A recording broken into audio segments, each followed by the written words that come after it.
Entonces ahora vamos a comenzar con lo que sería unas leyes de la física que nos van a ayudar a explicar cómo es que fluye la sangre por el cuerpo. Bien, la primera ley que vamos a ver va a ser la ley de Ohm, así se llama. Esta ley de Ohm va a tratar de averiguar el flujo sanguíneo, cuáles son las condicionantes para que el flujo sanguíneo sea normal. El flujo sanguíneo por un vaso o una serie de vasos sanguíneos depende de la diferencia de presión. Entonces, esta ley de Ohm va a decir que si nosotros agarramos un segmento de la circulación, ya sea arterial o venoso, el flujo sanguíneo va a depender de la P1 y P2, que va a ser la presión en el sector 1 y la presión que exista en el sector 2. Bien, entonces la diferencia de presión entre los dos extremos del vaso y la resistencia que debe vencer la sangre al desplazarse por el vaso. Entonces la fórmula total de la ley de Ohm nos dice que el flujo va a ser igual a la diferencia de presión sobre la resistencia.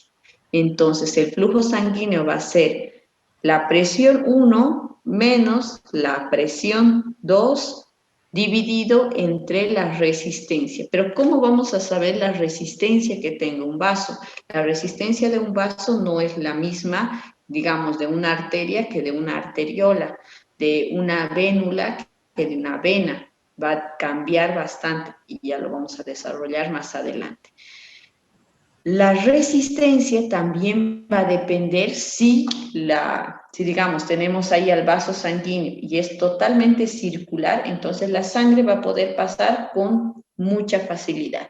En cambio, si a este mismo vaso sanguíneo va a tener algunas rugosidades o va a tener cicatrices o va a tener placas ateroscleróticas, entonces va a aumentar la resistencia, porque mientras más liso es el vaso, va a ser más fácil para la sangre pasar. En cambio, si por algún motivo el vaso sanguíneo va a tener algunas disrupciones, entonces va a ser más difícil de pasar y va a aumentar la resistencia. Y de eso es de lo que va a depender el flujo. Entonces, si hablamos de la ley de Ohm, lo que tienen que memorizar es que el flujo va a ser igual a la diferencia de presión sobre la resistencia. La resistencia es la fuerza que se opone al flujo, todo aquello que va a oponerse al flujo sanguíneo.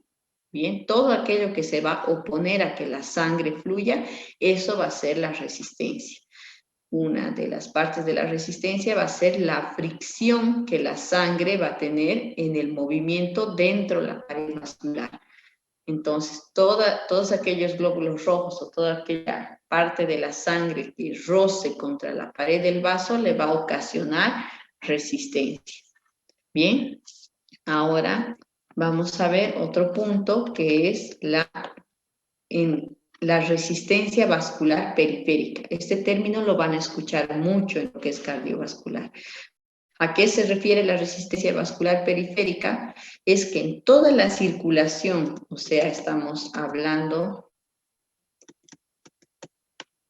en toda la circulación, en todo lo que la sangre tiene que pasar por todo este sistema arterial y venoso, va a haber resistencia. La sumatoria de todas esas resistencias de todos los vasos se va a llamar resistencia vascular periférica. Bien, ahora hay otro médico francés que ha visto la ley de Ohm y ha dicho, pero podríamos desglosarlo un poquito más para entender mejor, o sea, cuáles son los factores que hacen que la sangre circule dentro de nuestro cuerpo. Entonces lo ha derivado. Y ha hecho su propia ecuación, que es la ley de Poisson. Bien, es un nombre en francés. Yo no hablo francés, pero siempre que he oído hablar de este hombre le llama así, Poisson. Este médico francés ha dicho que Entonces vamos a tener al flujo que va a ser igual a la diferencia de presión multiplicado por el radio del vaso a la cuarta potencia. O sea, el radio lo va a elevar a la 4 y lo va a dividir entre 8 por la longitud del vaso por la viscosidad del mismo. Entonces, Poisson le ha dicho que está bien, que el flujo va a depender de la diferencia de presión por la resistencia. Pero ¿cómo yo voy a saber en qué consiste la resistencia de ese vaso? Y aparte, no es lo mismo pasar un líquido por 16 metros de un canal circular que pasarlo por 1 metro, ¿no es cierto? Entonces, la distancia que vamos a evaluar en cierto segmento del sistema circulatorio va a depender mucho. Y por eso es que lo ha agregado que a la resistencia, como que lo ha separado, la resistencia va a ser la longitud por la viscosidad. La longitud de los vasos no suele cambiar porque no se nos aumentan las arterias ni las venas, ¿no es cierto? Tenemos una cierta cantidad de arterias y una cierta cantidad de venas. Y como esa longitud de los vasos no cambia, entonces lo ha hecho como una constante. Por eso es que este 8 es una constante y se refiere a la longitud de los vasos que no cambia. Bien. Como el flujo tiene una relación directa con el radio elevado a la cuarta potencia, los cambios pequeños en el radio vascular van a producir grandes cambios en el flujo sanguíneo. Como aquí pueden ver, existe un radio pequeño y aquí un radio más grande, ¿no es cierto? Entonces, ¿por dónde va a ser más fácil pasar? ¿Por dónde va a haber mayor flujo? Obviamente por el vaso que tenga mayor diámetro, porque va a tener más espacio para que la sangre pueda circular de un extremo al otro. Entonces, Poisson lo que ha hecho es como que separar todo lo que es la presión y la resistencia. Bien, entonces si en algún momento, no solo en fisiopatología, van a ver que en cardiología, en todos lo que es medicina interna, siempre preguntan la ley de Ohm, la ley de Poisson. Entonces, la ley de Poisson consiste en que el flujo es igual a la diferencia de presión por pi por el radio elevado a la cuarta potencia dividido entre 8 multiplicado por la longitud del vaso y eso multiplicado por la viscosidad de la sangre.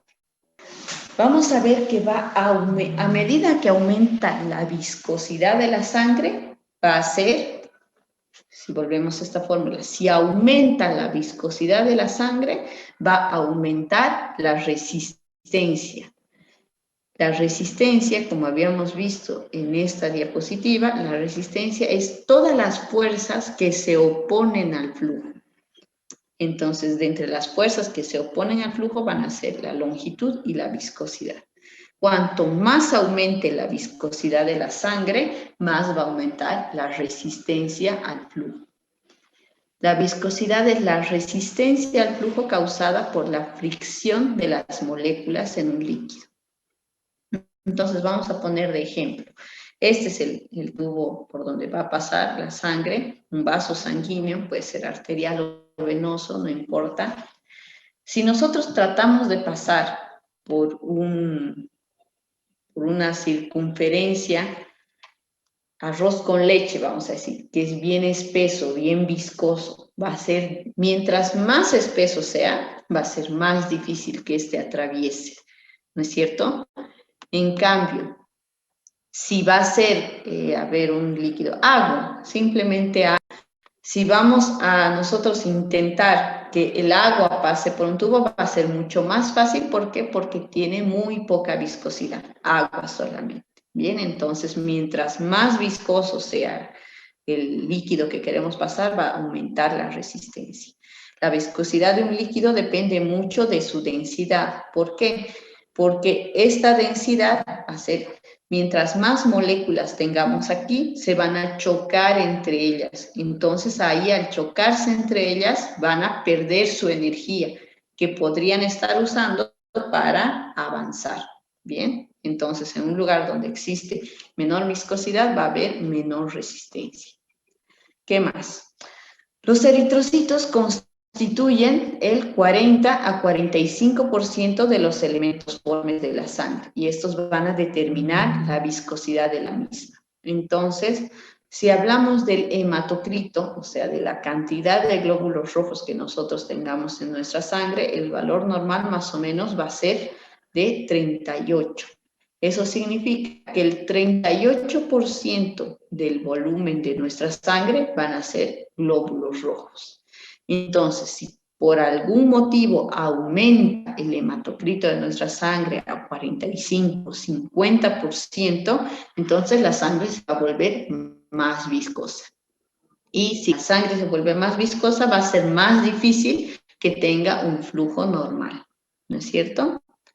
¿Qué cosas más alteran la viscosidad de la sangre? La temperatura va a modificar la viscosidad de la sangre. Cuando esta aumenta 2% por cada centímetro, por cada grado centígrado de descenso de la temperatura. Entonces, cada vez que nuestro cuerpo desciende 1 grado centígrado, aumenta un 2% de la viscosidad de la sangre. Es como que la congela un poquito más y disminuye el flujo sanguíneo porque aumenta la viscosidad, porque la viscosidad aumenta la resistencia al flujo.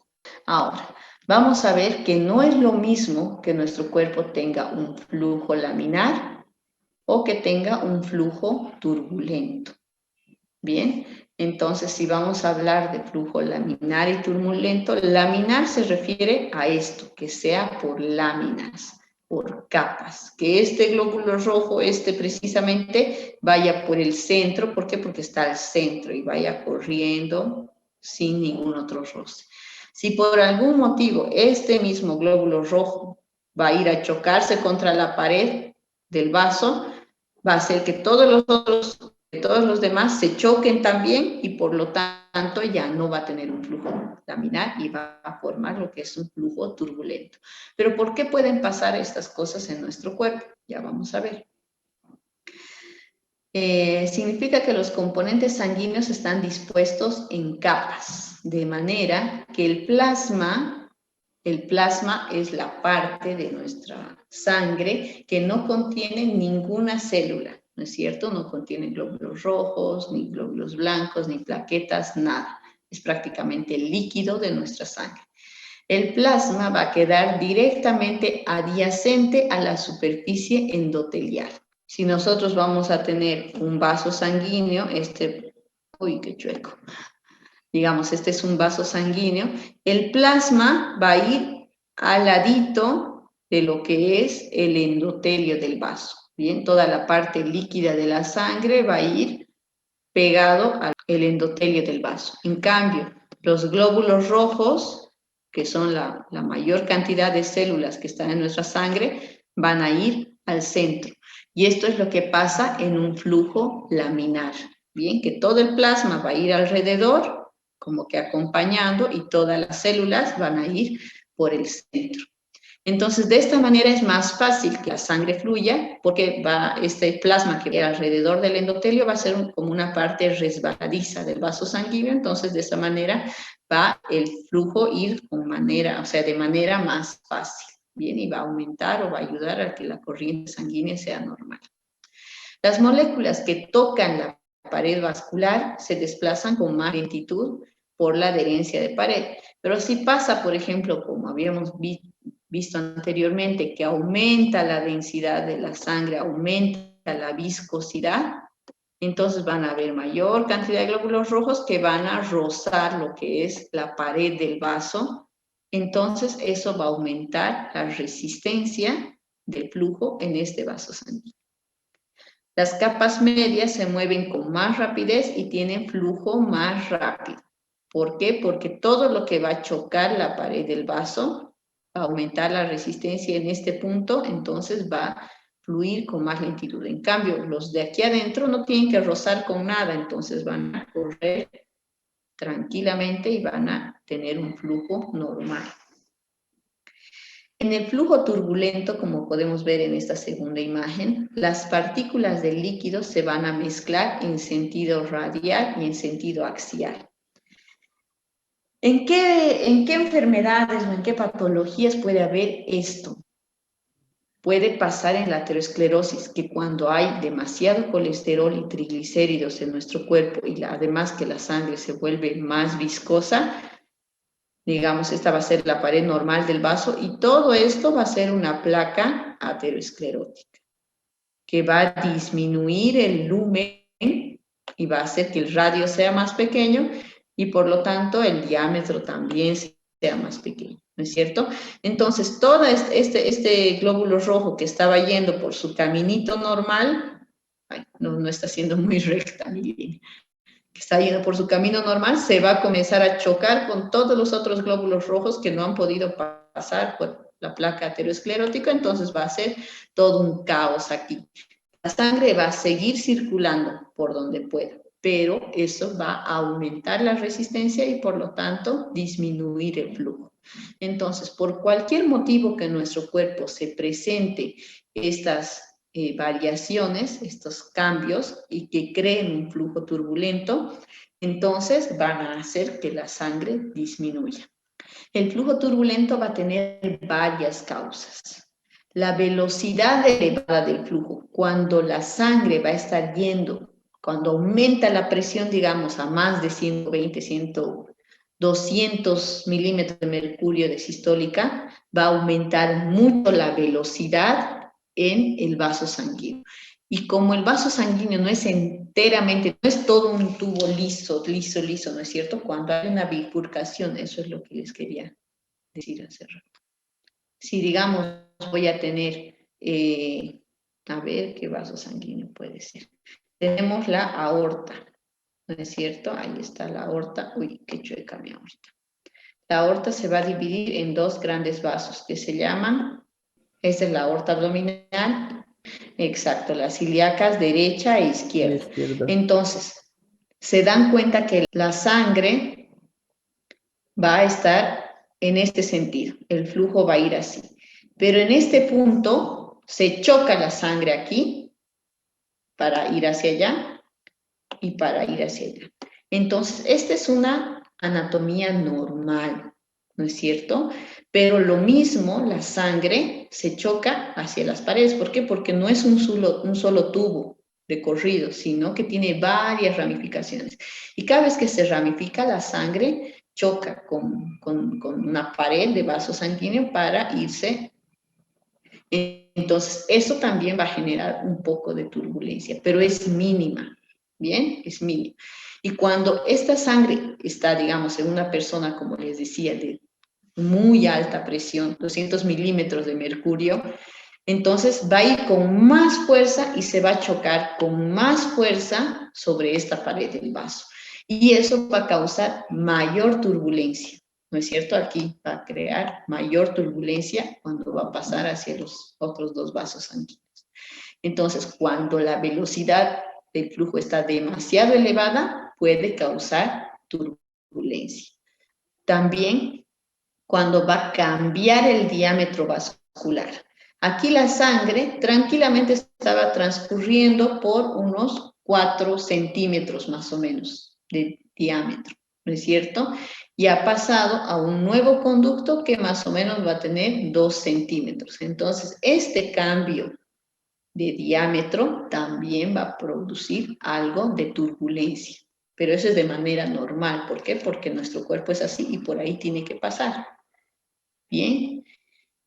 Ahora, esto es algo patológico. Por la obstrucción de un vaso. Un vaso se puede obstruir cuando tiene una placa aterosclerótica, como había hablado su compañero, una placa aterosclerótica que va a obstruir parcialmente el vaso o totalmente, o finalmente un coágulo, que se haya formado un coágulo y esté obstruyendo totalmente un vaso. Eso también va a generar turbulencia.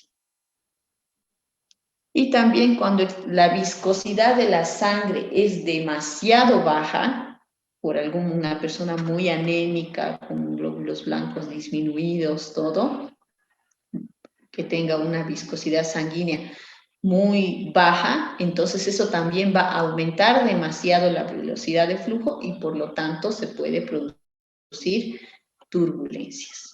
Bien, que eso igual sería de manera patológica. Entonces hay muchas causas por las cuales en nuestro cuerpo se puede ocurrir turbulencia. Ahora, vamos a ver, la tendencia de la creación de turbulencia aumenta en proporción directa a la velocidad del flujo. Mientras más aumente la velocidad del flujo, hay mayor turbulencia. Ustedes han debido escuchar acerca de los soplos cardíacos, ¿no es cierto?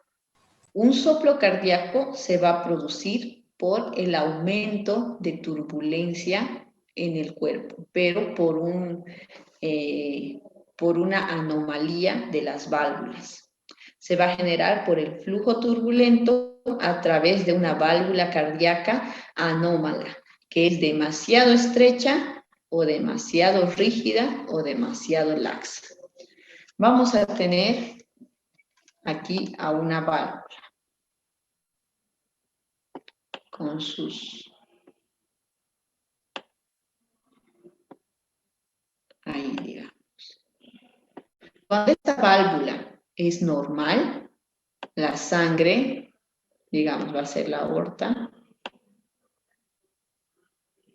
la sangre va a pasar a través de la válvula sin hacer ruido. En cambio, si por algún motivo esta válvula se va a llenar de calcio y se va a hacer más estrecha, o se va a llenar, se va a fibrosar, se va a llenar de tejido fibroso mucho más duro y lo va a volver más estrecha, entonces la sangre que estaba pasando de este diámetro a este diámetro le va a costar pasar por la válvula esta, entonces aquí va a generar turbulencia. Y esa turbulencia nosotros la vamos a escuchar como soplo. Entonces, mientras más turbulencia genere esta válvula, más fuerte vamos a escuchar el soplo. Como les decía, si la válvula es normal, nosotros vamos a poner el estetoscopio en el foco valvular y no vamos a escuchar soplo, solamente vamos a escuchar cómo se cierra la válvula, que es como una puertita, así, pum, pum, pum. En cambio, si esta válvula por algún motivo se va a hacer mucho más estrecha o de lo contrario, ya sea que se vuelva mucho más ancha de lo normal, entonces todo eso va a generar turbulencia. Mientras más turbulencia genere esta válvula anómala, más fuerte vamos a escuchar el soplo con el estetoscopio. Entonces, en realidad, lo que nosotros escuchamos es la turbulencia que generan las válvulas anómalas. Por eso es que cuando una persona tiene una válvula normal, escuchamos solamente cómo se cierra y no escuchamos un soplo, porque el soplo en realidad es eso, se escucha como si alguien nos estuviera soplando a la oreja, así. ¿No es cierto? Que no es normal. Y se genera justamente por la turbulencia que hay de lo que está cambiando de diámetro para atravesar ese vaso sanguíneo. Ahora vamos a hablar de lo que es la tensión de la pared, el radio y la presión. Ya hemos visto dos fórmulas, la fórmula de Ohm y la fórmula de Poisson. Ahora vamos a ver una tercera, es la última ya. La tensión de la pared es la fuerza de la pared vascular que se opone a la presión de distensión del vaso. Ha habido un astrónomo matemático, francés también, estos franceses se han dedicado mucho a eso, que se llamaba Laplace. Este astrónomo francés ha dicho que la presión va a ser directamente proporcional a la tensión del vaso dividido en el radio del mismo. Entonces tenemos que la T es la tensión del vaso, de la pared, la P es la presión dentro del vaso y R es el radio del vaso. Entonces aquí yo les he puesto un globito. Yo siempre me acuerdo de la ley de Laplace por un guante inflado. Entonces, en este lugar del guante hay mayor presión. Y por lo tanto, la pared que está recubriendo este vaso es mucho más débil. Mientras más presión haya en este vaso, digamos, va a disminuir la fuerza de la pared. Tiende más a romperse. En cambio, aquí, que la presión dentro del vaso es menos, la tensión va a ser más estable. ¿Por qué? Porque no le está forzando mucho. Y el radio, si hablamos del radio, aquí el radio de este vaso va a ser mayor. Entonces, mientras mayor es el vaso, mayor es la presión y más débil la pared del mismo. Bien, esta ley nos ayuda mucho a entender lo que son los aneurismas, que mientras más agrandada esté la pared, por algún motivo esté distendida, entonces va a disminuir la fuerza de la pared de este vaso y va a ser mucho más lábil para que se pueda romper. Y aquí tenemos justamente una imagen de un aneurisma. La presión interna va a expandir el vaso hasta que quede equilibrado con la pared vascular. Eso se refiere a que mientras la presión sea constante y no muy alta, entonces el vaso va a poder tranquilamente transportar lo que es el flujo. Pero en el momento en que la presión aumente demasiado, puede ocurrir lo que es este aneurisma. Mientras menor es el radio, es mayor la presión necesaria para equilibrar la tensión de la pared. Un aneurisma arterial en el que la tensión y el riesgo de ruptura aumentan conforme crece el aneurisma. Un ejemplo de la ley de Laplace son los aneurismas. Aquí tenemos la arteria abdominal, ¿bien? Que ha tenido un ensanchamiento. Por algún motivo esta pared del vaso se ha vuelto muy débil y se ha ido ensanchando. Bien, se ha ensanchado a tal punto que cualquier momento, como la pared ya está mucho más delgada, puede reventar. Y aquí tenemos las dos ilíacas comunes. Yo nunca olvido, a manera de anécdota, digamos, la primera vez que vi un paciente que tenía un aneurisma abdominal, estaba siendo internado. Hemos entrado obviamente de emergencia porque el aneurisma se había roto y esta persona tenía mucho dolor abdominal.